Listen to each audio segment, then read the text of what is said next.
Kita kembali melanjutkan rilis hasil survei Saiful Mujani Research and Consulting yang kita adakan pada 5-13 Agustus 2022. Kali ini kita akan membahas topik mengenai opini publik tentang KTT G20 dan rilis survei ini akan disampaikan oleh Direktur Riset SMRC Denny Irfan.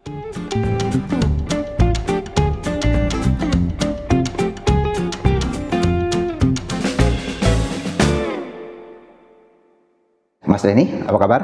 Halo Mas Aidiman, baik. Ya Mas, ini topik kita kali ini sangat menarik dan sangat relevan dan ini dibicarakan oleh banyak kalangan sekarang ini tentang presidensi Indonesia di dalam G20. Forum G20 ini merupakan forum kerjasama multilateral antar berbagai negara dengan ekonomi terbesar di dunia. Ada 19 negara ditambah dengan Uni Eropa. Karena itu forum ini sangat penting. Ia merepresentasikan 60% populasi dunia, 75% perdagangan global ada di dalam negara-negara yang tergabung di dalam forum G20 ini, dan juga 80% PDB dunia juga berasal dari negara-negara ini. Nah, kita tahu bahwa pada forum ini Indonesia mendapat giliran untuk memimpin dan mengambil satu topik atau tema yang juga sangat relevan dan menarik, pulih bersama, bangkit lebih kuat. Recover together, recover stronger, sangat penting. Tapi yang mungkin belum kita ketahui, masyarakat kita sendiri bagaimana responnya tentang kepemimpinan Indonesia dalam G20 ini, dan juga secara umum bagaimana mereka merespon forum negara-negara terkuat di ekonomi global ini. Mas Denny, silakan. Baik Mas Aidiman, terima kasih. Jadi kita akan mendiskusikan ya hasil survei terbaru SMRC. Kali ini topiknya tentang Group of 20, yaitu wadah berkumpulnya negara-negara dengan ekonomi terbesar. Negara-negara yang tentunya berpengaruh, tadi yang Mas Aidiman sebutkan, ekonomi dunia 80% dikuasai oleh negara-negara yang tergabung dalam G20. Menarik sekali ketika kita membicarakan G20 yang sekarang KTT mendatang akan dilaksanakan di November ya di Bali. Ada isu yang menarik ya di sana. Di antaranya ada tantangan dari sejumlah negara tentang kehadiran salah satu anggota di G20 yaitu Rusia. Ya. Negara-negara NATO khususnya tidak ingin ada kehadiran Rusia, sementara pemerintah Indonesia tetap mengundang dan mengupayakan Rusia datang. Nah, ini tentu menimbulkan pertanyaan, sejauh mana kegiatan KTT G20 nanti akan berjalan dengan baik. Untuk menjawab itu, kita melakukan survei terhadap masyarakat dengan memilih responden sampel dari populasi pemilih nasional. Total sampel yang diwawancara secara valid, yang dipilih secara acak, ada sebanyak 1053 responden. Margin of error survei diperkirakan 3,1% pada tingkat kepercayaan 95%. Dan semua responden diwawancara dengan cara tatap muka. Oke, dan juga kami sudah cek ya, karakteristik sampel itu sangat proporsional dibanding populasi dari sisi demografi, gender, desa kota, usia, agama, etnis, pendidikan, dan juga provinsi. Sehingga kita yakin temuan-temuan survei ini juga bisa menggambarkan keadaan populasi secara keseluruhan. Oke, Mas Denny, mungkin salah satu yang tentu menarik kita ketahui adalah respon publik sendiri, publik Indonesia sendiri soal kepemimpinan Indonesia di dalam G20 ini, dan apakah publik mengetahui hal ini dan bagaimana mereka merespon. Tapi sebelum itu saya ingin ingatkan kembali kepada para penonton untuk melakukan subscribe terhadap kanal YouTube SMRC TV ini, lalu kemudian share, kalau bisa tinggalkan komen dan juga like agar terjadi diskusi yang sehat di dalam forum kita ini. Silakan Mas Denny. Baik, pertanyaan yang mendasar tentang G20 ini adalah soal awareness, pengetahuan publik tentang adanya G20. Dari survei yang kita lakukan, ada 33% warga yang tahu G20, 67% tidak tahu, Jadi artinya mayoritas tidak mengikuti apa itu G20, masih belum terlalu populer di tengah masyarakat G20 ini. Kemudian kita ingin perdalam sebetulnya masyarakat sejauh mana pengetahuannya tentang G20. Kita tahu bahwa Indonesia sudah menjadi anggota G20 sejak awal berdiri ya, tahun 99. Nah, dalam hal ini masyarakat 57% dari yang 33% tadi menyatakan tahu bahwa Indonesia adalah anggota sejak awal berdiri. Jadi kalau ditotalkan sekitar 18,5% saja masyarakat yang punya pengetahuan lebih dalam lagi tentang keanggotaan Indonesia. Nah, kemudian juga tentang presidensi kita tanyakan, hanya ada 23% warga yang tahu bahwa Indonesia sekarang kena giliran memimpin G20. Yang tidak tahu 77%, ya tidak terlalu banyak sebetulnya yang mengikuti atau mengetahui tentang presidensi ini. Ini 23% dari yang tahu tentang G20? Dari seluruh masyarakat. Oke. Dari seluruh masyarakat. Nah, kemudian kita tanyakan juga lebih dalam, ya. Kita lebih dalam bertanya, kalau tahu G20 dan tahu Indonesia memimpin G20, ya, menjadi presidensi, apakah yakin Indonesia mampu menjalankan tugas memimpin G20 ini? Ternyata kalau dari yang tahu tadi, yang tahu Indonesia kena giliran memimpin G20, mayoritas ya 83% sikapnya positif bahwa Indonesia mampu, ya, pemerintah Indonesia di bawah Jokowi mampu menjalankan tugas memimpin G20 ini. Mengenai pengetahuan publik bahwa Indonesia jadi tuan rumah pertemuan anggota G20 atau KTT G20 pada November 2022 nanti, ada 24% yang tahu dan mayoritas 76% tidak tahu. Jadi hampir sama ya dengan pengetahuan publik tentang presidensi tadi. Selanjutnya kita perdalam mengenai sikapnya. Jika tahu Indonesia adalah tuan rumah KTT G20, yakin atau tidak Indonesia dapat menjalankan pertemuan anggota G20 nanti? Dan ini responnya sangat positif. Ada 88% yang menilai atau merasa yakin bahwa Indonesia di bawah Presiden Jokowi dapat menjalankan KTT G20 dengan baik. Yang tidak yakin hanya 11% dan ada 1% yang tidak menjawab. Dan kemudian kita tanyakan tentang tadi seberapa penting sebetulnya G20 ini bagi Indonesia menurut publik. Ya. Nah, dari yang tahu Indonesia menjadi tuan rumah G20, hampir semua 90% ya, menilai bahwa pertemuan G20 itu sangat atau cukup penting, 90%. Jadi masyarakat umumnya punya sikap yang sangat positif tentang G20 dan kemampuan Indonesia untuk menjalankan tugas memimpin G20. Dan juga kita tanyakan seberapa yakin masyarakat bahwa KTT G20 pada November nanti akan bawa manfaat bagi pemerintah Indonesia dalam mengatasi masalah kenaikan harga. Nah, ternyata ini juga positif, direspon positif. Pertemuan negara-negara, kepala-kepala negara yang berpengaruh nanti itu dinilai punya arti penting, diyakini bisa membawa manfaat bagi pemerintah dalam mengatasi masalah kenaikan harga di dalam negeri.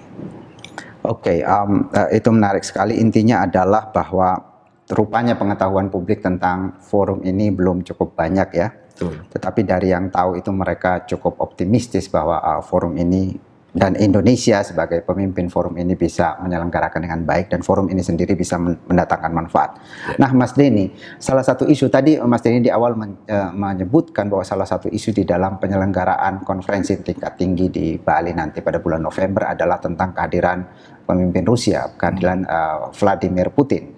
Ada banyak sorotan tentang hal ini dari negara-negara Barat mungkin kurang sepakat bahwa Rusia hadir.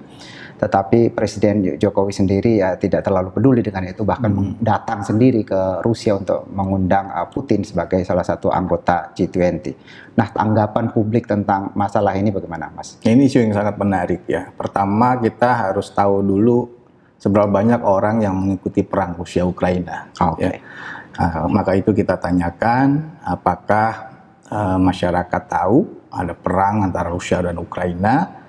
Mayoritas masyarakat, 63% mengetahui ada perang ini, dan juga kita tanyakan sikap publik tentang Rusia yang menyerbu Ukraina. Ini diantara yang tahu itu 71% ya, mayoritas menyatakan tidak setuju dengan Rusia yang menyerbu Ukraina. Ada berapa persen tadi yang tahu?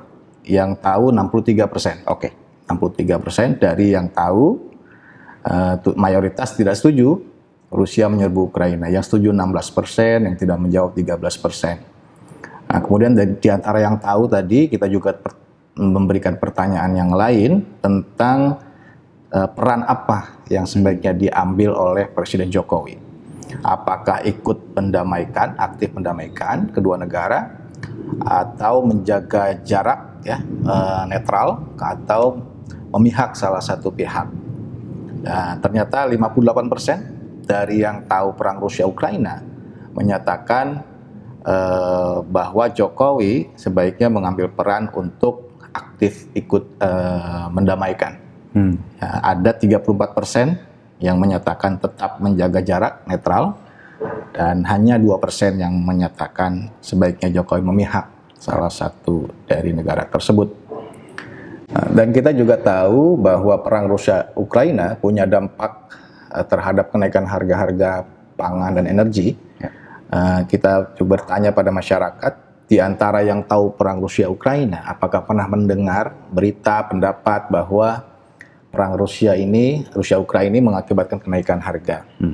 Ada 56% ya, mayoritas dari yang tahu perang.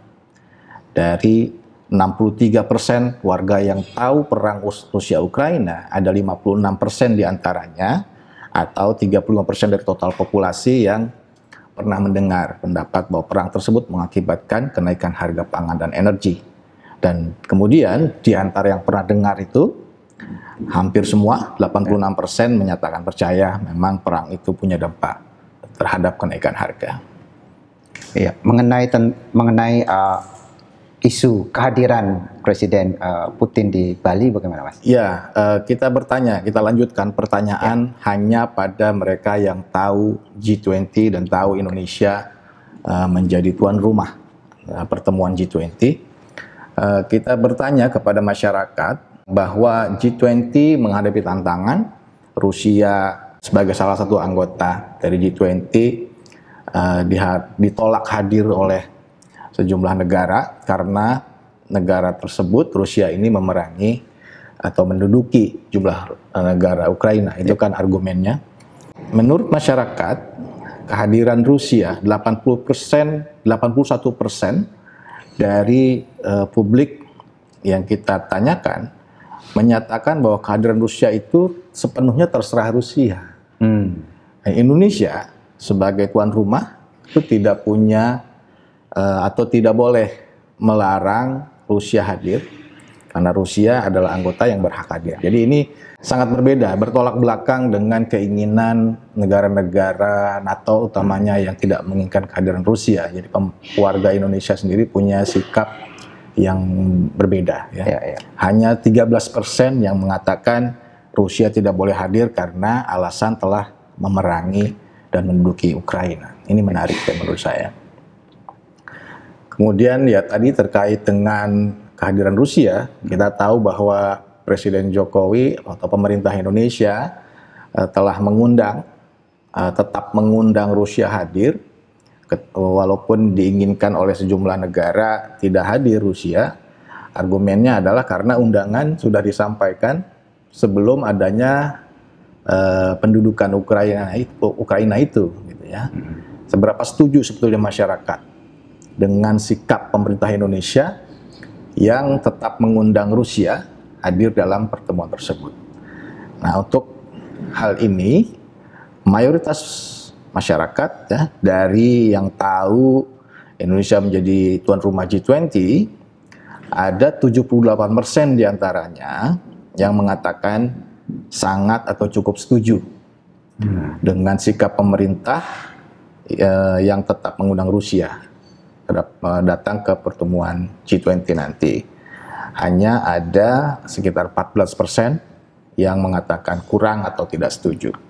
Oke, menarik sekali Mas Denny. Tadi dikatakan bahwa mayoritas atau 58% warga yang tahu mengenai perang Rusia dan Ukraina itu mengatakan bahwa Indonesia atau pemerintah Indonesia sebaiknya memainkan peran yang aktif untuk mendamaikan. Bukan sekedar menjaga jarak atau mencoba menjadi netral ya, tapi aktif. Seberapa yakin sebetulnya masyarakat kita melihat Indonesia dan pemerintah ini di dalam proses pendamaian? Apakah mereka yakin peran itu bisa dilakukan atau bagaimana? Ya, yang sebelum ke sana mungkin adanya perbedaan antara sejumlah negara tentang kehadiran Rusia juga menarik ya. Ada perbedaan itu membuat pelaksanaan G20 menjadi pertanyaan apakah akan berjalan dengan baik atau tidak. Kita tanyakan pada publik, yakin atau tidak Indonesia bisa menengahi perbedaan tentang kehadiran Rusia. Ini kan ada negara yang menginginkan, ada yang tidak menginginkan. Kalau Cina menginginkan, Amerika tidak menginginkan Rusia hadir. Nah, dalam hal ini mayoritas 78% publik dari yang tahu Indonesia menjadi tuan rumah itu mengatakan yakin bahwa Indonesia bisa menengahi perbedaan ini. Jadi bisa mengkomunikasikan dua kubu, berdua pandangan. Saya kira penting ya, di mana publik pada umumnya bersikap positif terhadap kemampuan Indonesia dalam konflik ini. Kemudian juga tadi ya tentang persetujuan, ya, setuju atau tidak Indonesia sebagai tuan rumah bisa berperan meredakan perang Rusia-Ukraina, punya posisi yang strategis, punya posisi yang penting untuk bisa meredakan perang Rusia-Ukraina. Mayoritas masyarakat setuju dari yang tahu G20 dan tahu Indonesia menjadi tuan rumah G20, ada 84% yang setuju bahwa Indonesia bisa berperan untuk meredakan peperangan di antara kedua negara tersebut. Ya. Nah, kemudian juga kita tanyakan, yakin atau tidak? Ya, kalau tadi punya kapasitas nggak untuk memainkan peran, kemudian yakin atau tidak bahwa Indonesia di bawah Presiden Jokowi dapat mengambil peran tersebut, meredakan perang Rusia-Ukraina. Nah, ternyata ini juga konsisten, ya. 76% dari masyarakat yang tahu G20 dan tahu Indonesia menjadi tuan rumah itu mengatakan yakin ya bahwa Indonesia di bawah Presiden Jokowi dapat mengambil peran untuk meredakan perang Rusia-Ukraina. Dan selanjutnya kita perdalam lagi terkait dengan upaya untuk meredakan perang Rusia-Ukraina. Mereka yang yakin kita tanyakan, apakah sebaiknya Jokowi terus melakukan kunjungan ke kedua negara tersebut untuk meredakan peperangan, ya. Kalau mungkin bukan menghentikan, tapi meredakan setidaknya peperangan keduanya. Itu pun direspon secara positif ya, sebaiknya bahwa Jokowi sebaiknya terus melakukan kunjungan ke kedua negara tersebut. Jadi sebelumnya kan kita sudah tahu bahwa Jokowi telah mendatangi Rusia, juga mendatangi Ukraina. Ke depan dalam rangka meredakan perang, ada dukungan yang sangat besar dari publik tentang tindakan Presiden Jokowi ke depan mengunjungi kedua negara tersebut. Ini artinya ada tugas ya untuk meningkatkan, mensosialisasikan G20 ini di tengah masyarakat. Saya kira itu. Ya, Jadi intinya adalah bahwa awareness publik terhadap forum ini belum cukup tinggi ya. Iya. Baru sekitar 33% tadi yang tahu G20 ini. Tetapi juga masih cukup sedikit yang tahu bahwa Indonesia mengambil peran yang sangat penting di dalam forum ini tahun ini. Mendapat giliran memimpin untuk forum besar ini. Masih sedikit yang tahu. Tetapi dari yang tahu itu mereka cukup yakin Indonesia bisa menjalankan tugasnya sebagai pemimpin G20. Mereka juga yakin bahwa Indonesia bisa sukses di dalam penyelenggaraan konferensi tingkat tinggi G20 di Bali nanti ya, November 2022. Lalu kemudian Indonesia juga dianggap bisa mengambil peran untuk mendamaikan sejumlah friksi di dalam keanggotaan G20. Forum ini sendiri bagi yang tahu juga sangat penting, dianggap bisa mengatasi persoalan ekonomi ya, terutama soal harga-harga tadi. Kemudian selanjutnya yang juga menarik adalah pengetahuan publik tentang perang Rusia dan Ukraina. Ada 63% yang tahu mengenai perang ini, dan Indonesia didorong ya, didukung untuk aktif berperan untuk mendamaikan konflik yang terjadi di antara Rusia dan Ukraina, itu juga antara Rusia dan negara-negara Barat saya kira. Dan umumnya juga publik yakin Indonesia punya kapasitas ya sebagai negara besar untuk mendorong perdamaian itu, dan pemerintahan sekarang juga diyakini mampu melakukan itu. Nah, yang terakhir tadi dilihat dari sisi demografi, rupanya yang berbeda di masyarakat kita adalah tingkat pengetahuan ya mengenai forum G20, juga posisi Indonesia sebagai pemimpin yang mendapat giliran memimpin G20 sekarang ini, dan kemudian Indonesia sebagai tuan rumah dari sisi gender, desa, kota, umur, pendidikan, dan seterusnya termasuk wilayah, itu berbeda. Juga akses informasi ya, media sosial berbeda, tetapi dari semua yang tahu itu nampaknya dukungan dan keyakinan publik bahwa Indonesia bisa memimpin G20, sukses memimpin G20, dan kemudian bisa menjalankan KTT G20 dengan baik sebagai tuan rumah, itu umumnya yakin. Terima kasih Mas Denny. Saya juga ucapkan terima kasih kepada para penonton yang mengikuti rilis survei SMRC kali ini. Kita akan ketemu kembali pada rilis dari survei SMRC selanjutnya. Terima kasih.